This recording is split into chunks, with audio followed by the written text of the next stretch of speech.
وہ تو مفتی اکمل نے نہیں کہا تھا کہ نبی کے قدموں سے ہمیں قرآن ملا؟ نعوذ باللہ. اندازہ کریں. آج کل علم حاصل کرنے کا سب سے پاورفل ذریعہ ہے سوشل میڈیا، اور وہاں پہ ہر طرح کا جاہل ترین آدمی بیٹھا ہوا ہے، اس کو استنجا کرنا آتا نہیں ہے، اور وہ وہاں بیٹھا ہوا قرآن حدیث کے دلائل دے رہا ہے، اور پھر وہ الٹے سیدھے دلائل پڑھنے کے بعد تو اور انسان کا ذہن گڑبڑ ہو جاتا ہے. سب سے بڑا اللہ کا فضل، سب سے بڑی اللہ کی رحمت کہ ہمارے سرکار کے قدموں سے ہمیں قرآن ملا ہے، کہ ہمارے سرکار کے قدموں سے ہمیں قرآن ملا ہے، کہ ہمارے سرکار کے قدموں سے ہمیں قرآن ملا ہے. یعنی یہ قرآن کو نبی کے انڈر کر دیتے ہیں. بھائی نبی مخلوق ہے، قرآن مخلوق نہیں ہے، اللہ کی صفت ہے. نبی کے قدموں سے قرآن ملا، اندازہ کریں. یعنی الفاظ کا چناؤ ان لوگوں کا دیکھیں.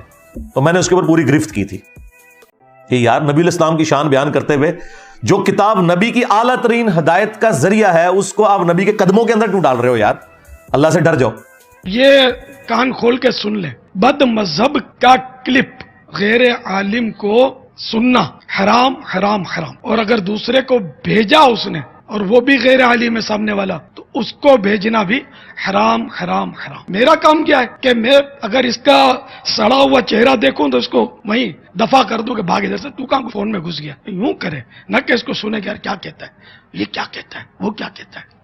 اس میں تو مطلب گمراہ ہوتے دیر نہیں لگے گی، اور گمراہ نہیں بھی ہوئے تب بھی سننا حرام ہے. یہ کیوں سنا؟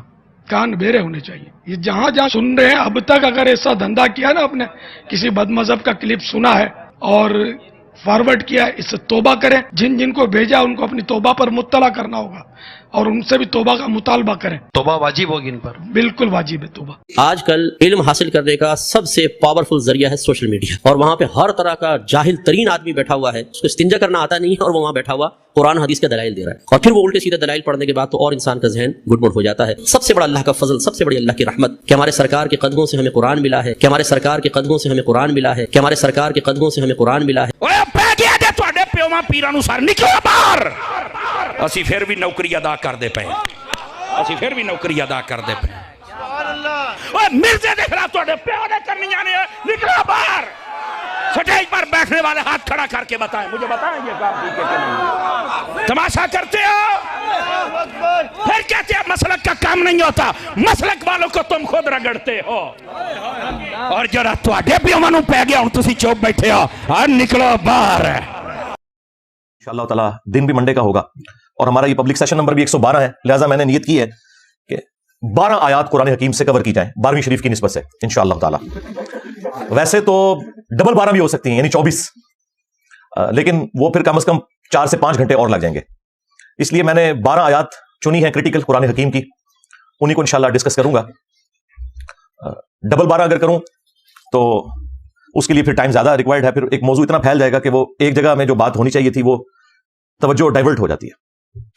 یہ ڈبل 12 میں اس لیے استعمال کر رہا ہوں کہ ہمارا وہی مکتب فکر بریلوی 24 نمبر وہابی کو کہتا ہے. وہ کہتے ہیں جی حروف ابجد جس طرح بسم اللہ کے 786 ہیں، محمد کے 92 ہیں، اللہ کے 66 ہیں، اس طرح وہابی کے جو حروف ابجد ہیں وہ 24 ہیں. اس لیے آپ دیکھیں جو باپا جانی ہے نا الیاس قادری صاحب، وہ کبھی نہیں بولیں گے کہ 24 گھنٹے کی زندگی سنت کے مطابق گزاریں. وہ ہمیشہ کہتے ہیں ڈبل 12 گھنٹوں کی زندگی. اچھا، وہ ڈبل 12 صرف 12 کی نسبت کی وجہ سے نہیں کہہ رہے ہوتے، وہ 24 نمبر کو ہی اپنے لیے ایک ان لکی نمبر سمجھتے ہیں. ہاں، جس طرح امریکن جو ہے وہ 13 نمبر کو ان لکی سمجھتے ہیں، تو وہ ڈبل 12 بولیں گے. وہ کہتے ہیں جی گدھ کے جو حروف ابجد ہیں وہ بھی 24 ہیں اور وہابی کے بھی 24 ہیں.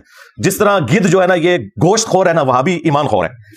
تو ہم ان کے ساتھ ہیں، وہابی بھی ایمان خور ہیں، بریلوی بھی ایمان خور ہیں، دیوبندی بھی ایمان خور ہیں، شیعہ بھی ایمان خور ہیں، سوائے ان لوگوں کے جنہوں نے اپنی نسبت اس شخص کے ساتھ مضبوط کر لی ہے جس کی قبر مدینے میں ہے صلی اللہ علیہ وآلہ وسلم. جو بھی بابوں کے ساتھ لگ گیا ہوا ہے نا، اور نبی علیہ السلام کی بات کو اس نے پس پش ڈال دیا، وہ سب کے سب گدھے ہی ہیں، ایمان خور ہی ہیں. تو ہمارا سٹیٹس تو آپ کو کلیئر ہے کہ نہ میں وہابی، نہ میں بابی، میں ہوں مسلم علمی کتابی. ہاں، نہ ہم سو کالڈ وہابی ہیں اور نہ ہم بابوں کا دفاع کرنے والے بابی ہیں. ہم تو اللہ کے محبوب صلی اللہ علیہ وآلہ وسلم کی ختم نبوت کی برکت سے آپ کے ایک ادنا سے مجاہد ہیں، جو چیخ چیخ کے آپ کو یہ بات سمجھانے کی کوشش کر رہے ہیں کہ مرنے سے پہلے اے مسلمان کر لے اس پہ غور، کتابوں کا خدا اور ہے، بابوں کا خدا اور. اگرچہ بابے بھی اسی خدا کو مانتے ہیں لیکن ان کوالٹیز کے ساتھ نہیں جو قرآن و سنت میں آئی ہیں. بعض لوگوں نے اس کے اوپر بھی اعتراض کیا، جی یہ آپ نے شعر کیسا کہہ دیا، جی ساروں کا خدا ایک ہے. اور بھائی لٹریچر میں اسی طریقے سے بات ہوتی ہے. اور میں نے جب پہلی دفعہ یہ سلوگن بلند کیا تھا نا مجلس نمبر 100 میں، اس میں بھی میں نے کلیئر کیا تھا کہ آپ تو کہہ رہے ہیں کہ سارے فرقوں کا ایک خدا ہے، میں تو کہتا ہوں کہ ہندو، کرسچنز، جیوز، بدھسٹ سب کا ہی ایک خدا ہے. لیکن جب ہم انہیں سمجھائیں گے تو انہیں بتائیں گے کہ بھائی ایک وہ خدا ہے جو کتابوں میں آیا اور ایک وہ ہے جو تمہارے بابوں نے بتایا، کوالٹیز کے پوائنٹ آف ویو سے. پھر بھی اگر کسی کو سمجھ نہ آئے تو انہیں پھر اعلیٰ حضرت کی ہی زبان سمجھ آتی ہے. تو اعلیٰ حضرت نے ایک کتاب لکھی ہے